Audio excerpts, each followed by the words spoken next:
Congratulations. Hey guys, how are you? Good. Somebody just said congratulations. That's because about 2 minutes ago, the vote was closed confirming Rob Sakata as the new.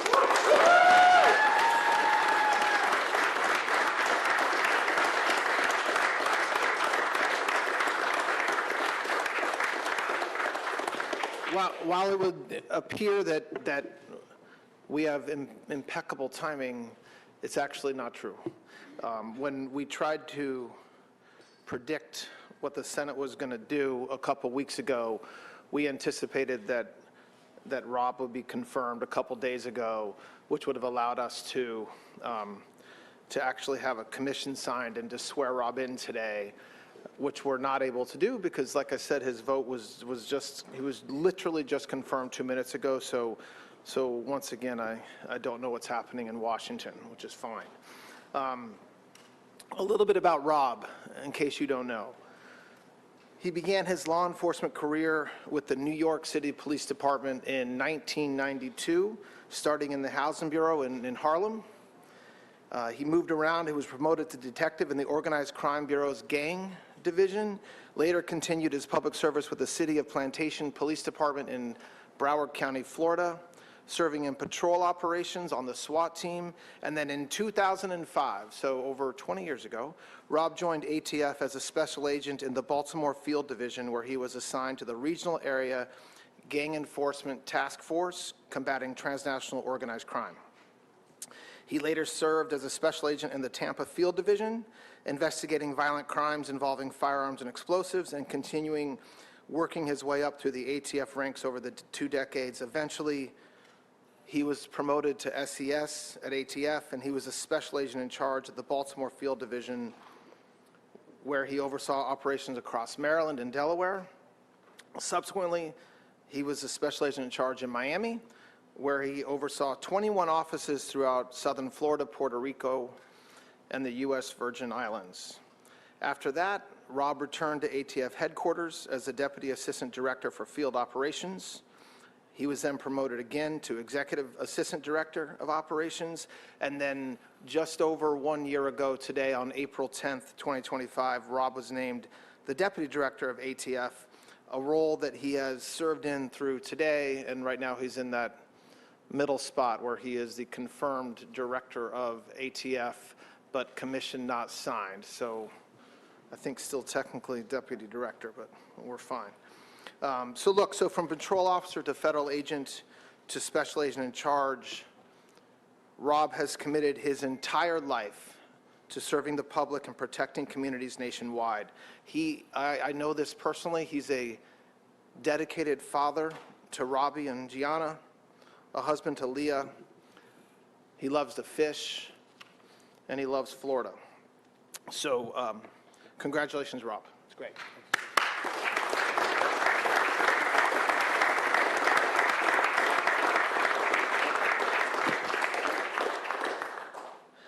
I also want to take a moment to thank Secretary Dan Driscoll, who has been serving for over a year as the acting director of the ATF.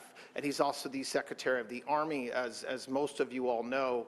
And that job is a full-time job, but I can tell you from my role as the Deputy Attorney General, and I know I speak for Rob as well, that Dan was a committed supporter and leader at the ATF. He has done everything within his power to do his job over the past year at the ATF, and supported its mission, supported the 1811s that work keeping us safe every day. And so a really big thanks to Secretary Driscoll for everything that he did over the past year, and we're now happily able to tell him that within the next couple days he'll be able to go back to just being the Secretary of the Army. It is fitting, in my mind, that the first action Rob is going to take today in his new role is to sign the most comprehensive regulatory reform package in the history of ATF. I want to thank President Donald Trump for putting us on this path on January 20th of last year. His leadership made this moment possible. His executive order directing a full review of ATF regulations set the tone clear, direct, and focused on the Constitution, and I want to thank him for his leadership. It's been over a year, but we're ready to get it rolling. I also want to thank ATF General Counsel Rob Leiter, who's here with us today as well. He has poured his heart and soul into this rewrite, but also his brains. I mean, he's a brilliant attorney. He knows the Second Amendment better than probably most people in this country, and he has worked tirelessly for over a year getting to us to where we are today. And so thank you, Rob, very much for your commitment to the rule of law and commitment to what we're doing today. So what are we doing? We're repealing rules that went beyond what the law allows. We are cutting unnecessary red tape, and we are replacing confusion with clear, straightforward language so that everyday Americans don't need a law degree just to understand their rights. And this did not happen in a vacuum.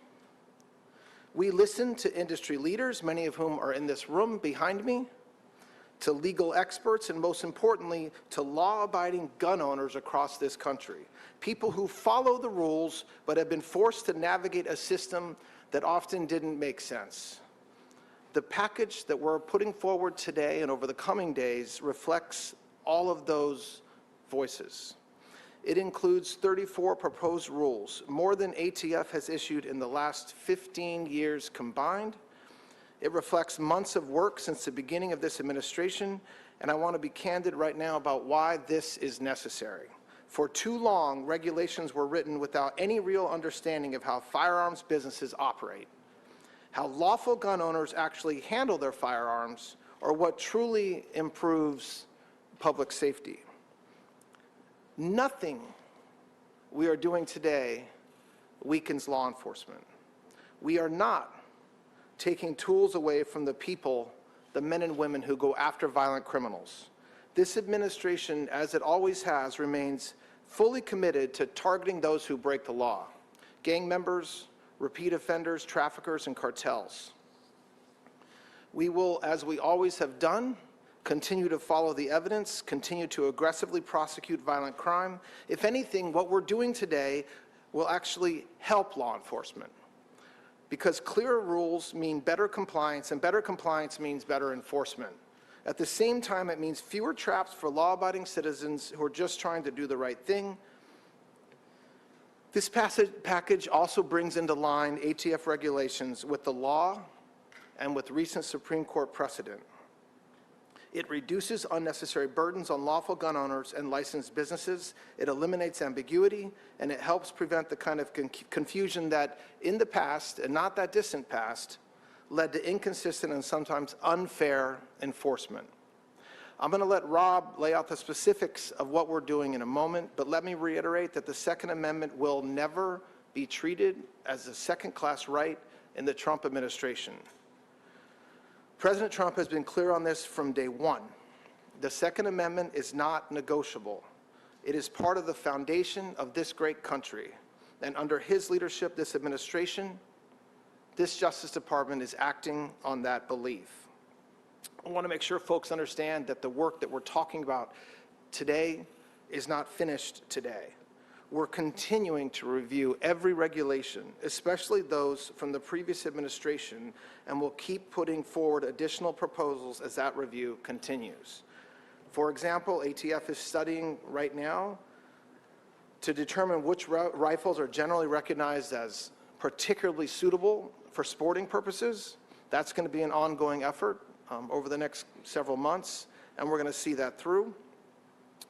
But okay, so let's get what we're here to do. I'm going to close by saying that, and I hope folks in this room know that this is absolutely true. Rob is exactly the right person to lead ATF at this moment. First, he owns more guns than I think pretty much anyone I know. He's one heck of a shot. I've seen him at the range. I've shot with him at the range. He's a lot better than me. But more importantly, he understands this work inside and out. He understands the mission, and he understands the importance of getting it right. So welcome. please to the microphone the newly confirmed Director of the ATF, Rob Sakata.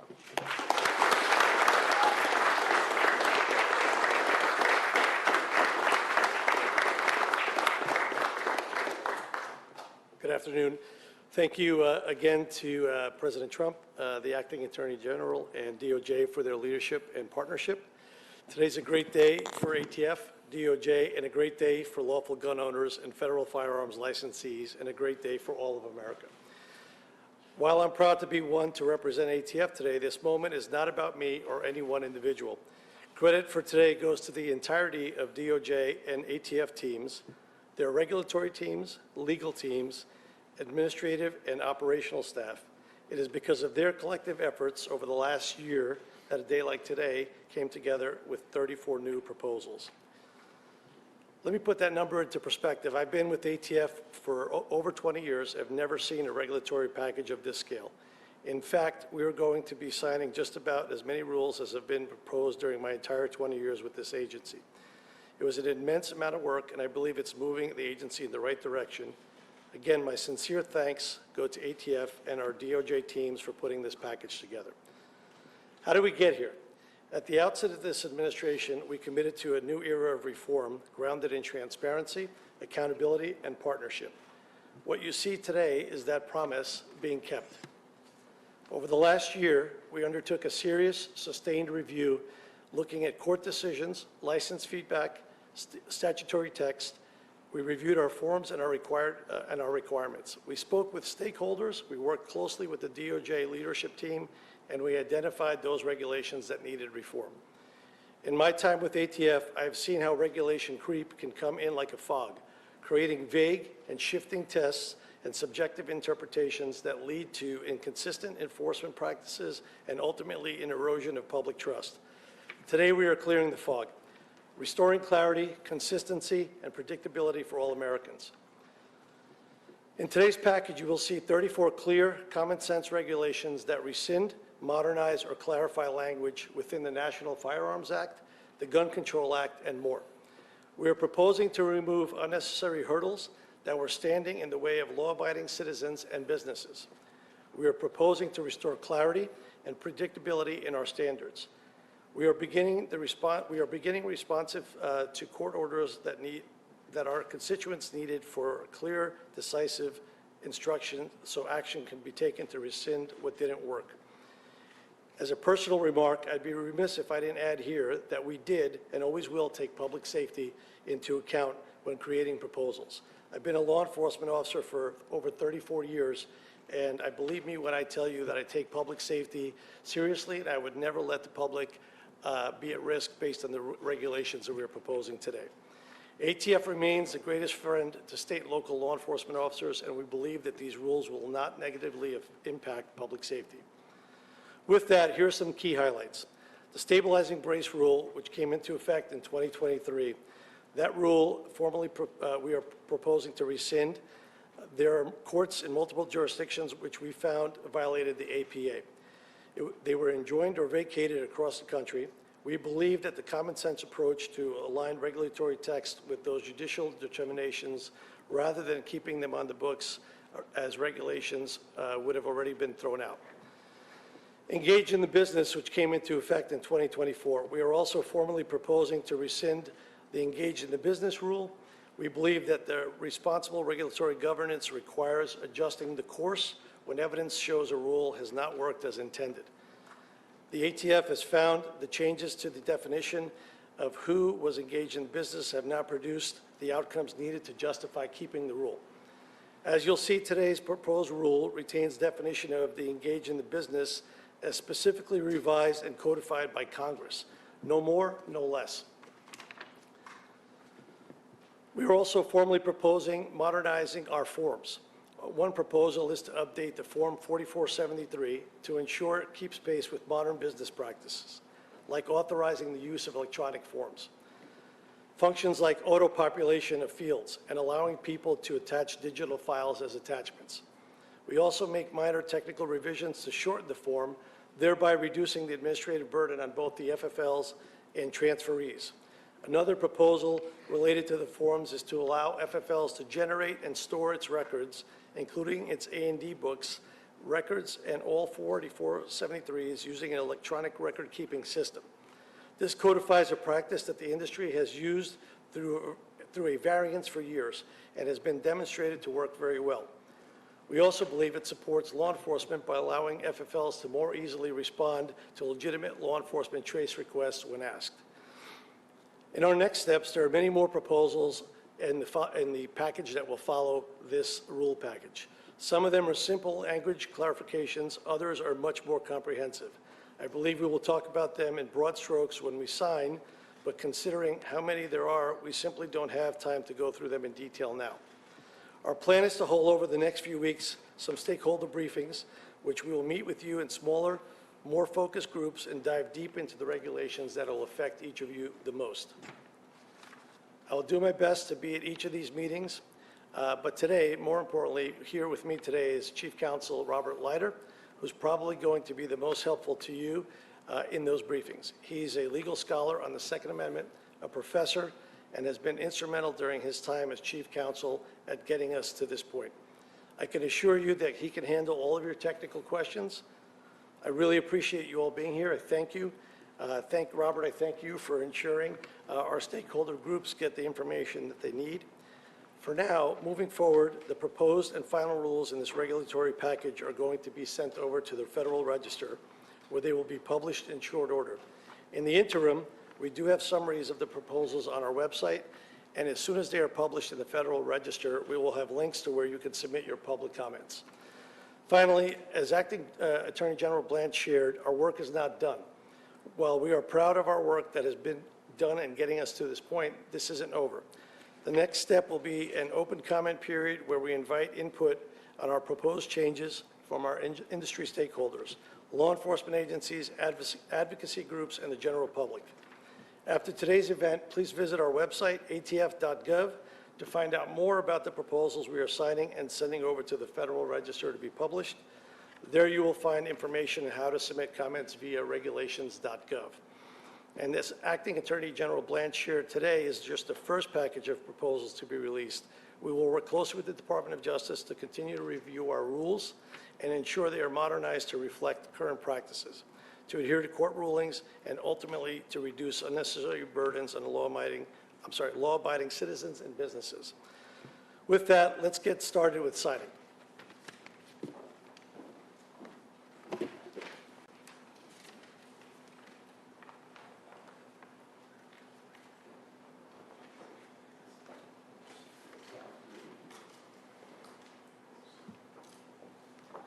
All right, the first group of regulations repeals regulations that are inconsistent with law, including the engage in the business rule and the stabilizing brace rule, as you mentioned. All right. Second group is clarifying regulations that are clarifying. So these are going to clarify, for example, who is adjudicated for purposes of the mental disability to prevent the disarming of veterans. It is also going to define who constitutes a straw purchaser, and will clarify also how to certain markings for the National Firearms Act. And among the most important rules, will clarify what willfulness means for the purposes of the Gun Control Act and revocation of federal firearms licenses. Thank you.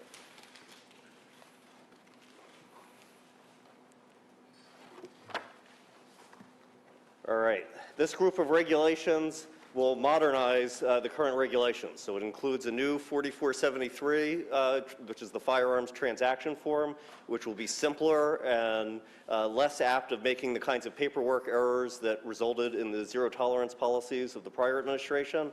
It also authorizes electronic record keeping, and it revises the firearm record retention period from forever to a defined term of years that will be determined through notice and comment, including for the out-of-business records that are currently held by ATF forever. That will be reduced to a specified time period as well.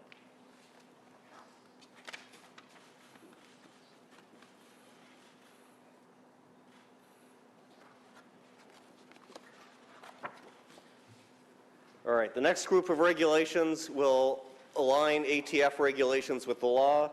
It includes new provisions that are simpler for interstate transport of National Firearms Act firearms. It also includes some conforming changes in how we process National Firearms Act limitations, and it implements the One Big Beautiful Bill Act regarding the tax remittance.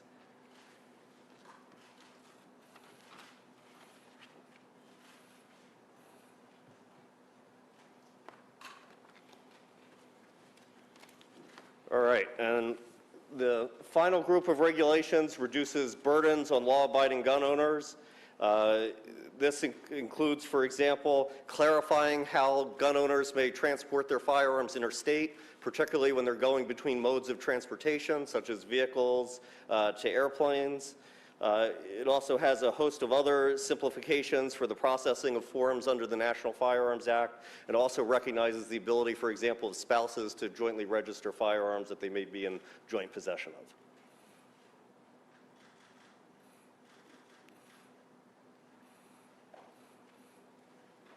Thank you. Thank you.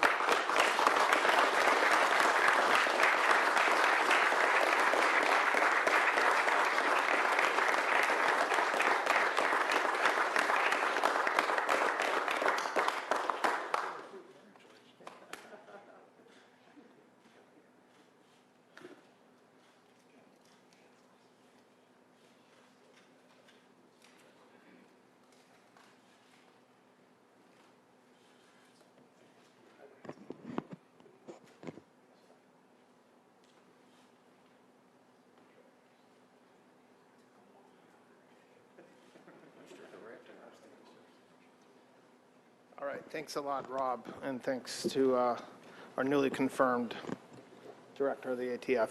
I'm happy to take some questions. I know there's a lot going on.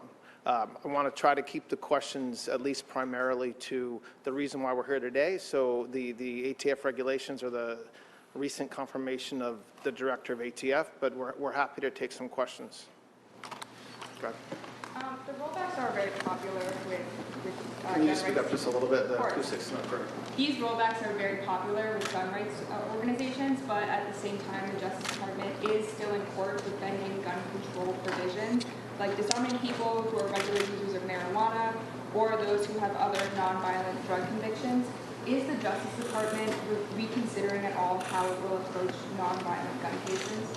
Yes, of course we are. So we've been doing that for a year and 2 months. Every case is different. The facts leading up to where we are in the litigation is different, whether we're at the district court level, whether we're at the Court of Appeals, the basis for the district court's decision. And so it's not rational, or it's not possible for us to just unwind on a given Monday.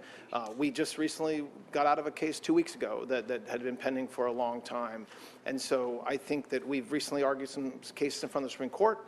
We've had some cases in the Court of Appeals, and this is something that we're looking carefully at case by case to make sure that we are doing the right thing consistent with the Constitution, consistent with the Second Amendment, consistent with this administration's priorities. And so, yes, it's not as smooth as a single day, but it's also not as clunky as taking forever. And a second question for you, sir. Has law enforcement confirmed who fired the shot that hit the Secret Service officer on Saturday night? So I understand that there is, shocker, leaks around that, but I'm not going to get ahead of the work of the law enforcement. It would not surprise me if it turns out that that our Secret Service agent was shot by the individual who's currently been charged with that crime. But that is something that would be wildly inappropriate for me to comment on beyond saying just that. Just because when we know something, I'm sure that we will let the folks know. But I just want to get that right instead of speculate. Alex. My question is actually for Rob. Congratulations on your confirmation. Sorry, which Rob? Congratulations on your confirmation. I guess my question is, a lot of Second Amendment advocates have been pushing for a lot of these regulations, many of them also pushing for the full abolishing of the ATF. I guess as you take on this role, what is your best defense of ATF's continued existence? And then I'll have an off-topic after that. Sure.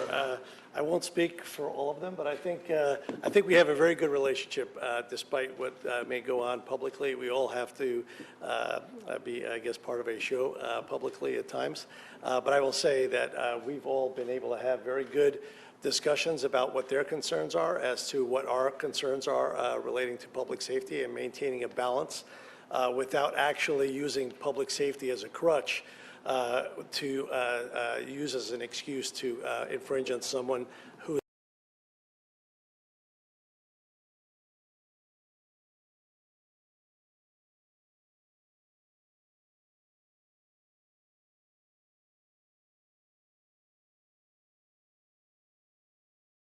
is a law-abiding American citizen and us infringing on their Second Amendment rights.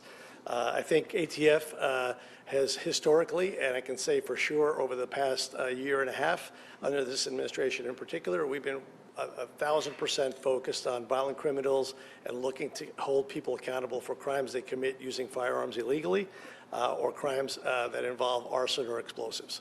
And we will continue doing that. Todd, so sort of related, Second Amendment, First Amendment question, obviously in light of yesterday's indictments. I wonder if it's the Justice Department's position that anybody who posts the numbers 8647 is subject to potential investigation and potential criminal charges. Look, every case is different. Every threats case is different. And so that means that there can, what does that mean? That means that the nature of the threat, the person who makes this threat, and then the investigation around the threat.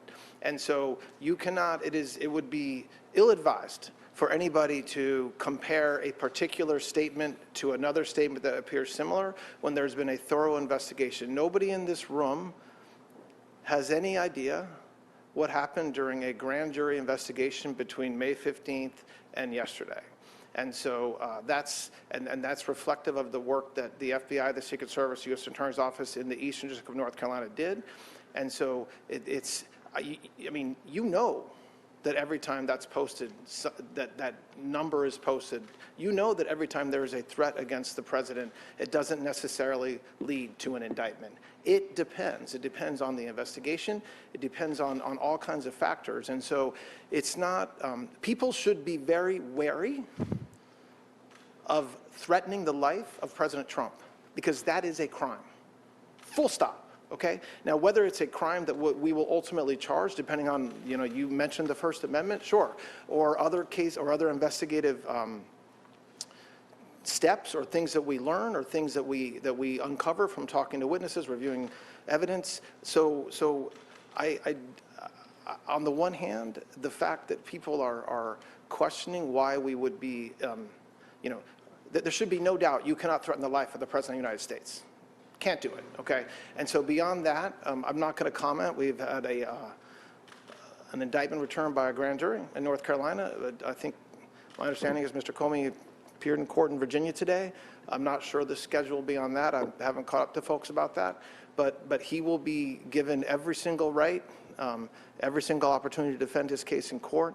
And the U.S. Attorney's Office should be given every single right to do exactly what they have a right to do as well. Other questions? Yep, ma'am. Can you please explain the timing of today's announcement? I know some Republicans have supported some of these, Republicans in the Senate have supported some of these regulations that you are now abolishing.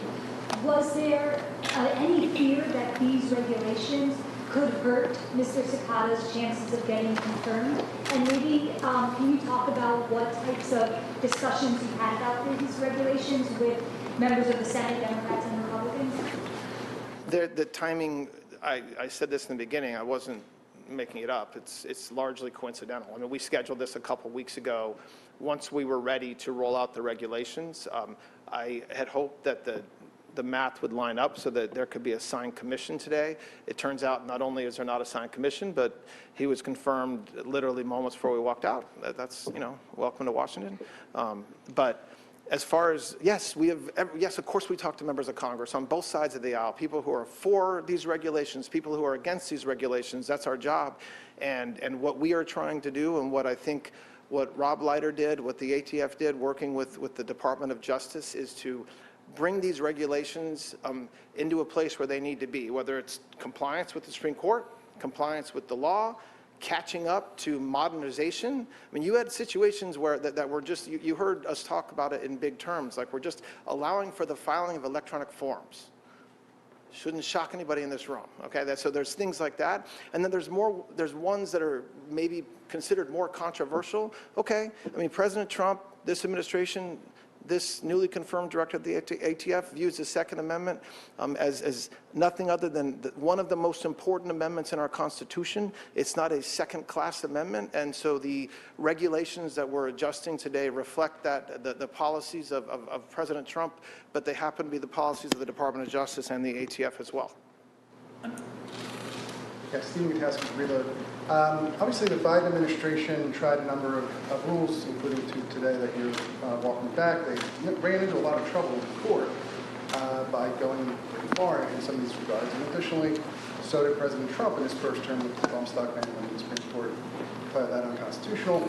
How confident are you that these 34 rules are going to hold up to legal scrutiny? You mean whether I have optimism that they're going to survive scrutiny in the courts? That's the question? To try and avoid legal trouble in courts, or were you trying to push the envelope? I mean, look, I went and found the smartest guy in the country who clerked for Justice Thomas and asked him to make sure that we put together regs that are not only consistent with the Second Amendment and our priorities, but also going to hold up in court. I'm confident. I think there's a lot of litigation that's ongoing. The Supreme Court has a couple cases pending right now that we'll get before the end of this term. There's a lot of folks behind me that will let us know if we're doing something wrong or if we're doing something right. There's a lot of folks out there, advocacy groups, that'll do the same thing, and we'll go from there. All right, I'll just take one more question. Under the Justice Manual, you're not supposed to bring forward a case unless you're relatively confident that it will result. Thank you for telling me about this. I appreciate that. Sure. Obviously, you won't. Yeah, no problem. I was just wondering, how confident are you that the James Comey case will result ultimately in a conviction in federal court? If there's a prosecutor in this country that speaks about what a jury will do, they are not living up to their oath. I know that a grand jury returned a 2-count indictment. I know that this case was investigated for the past year. I do not know what a jury of his peers will do at a trial that will come at some point in the future. All right, thanks a lot, guys.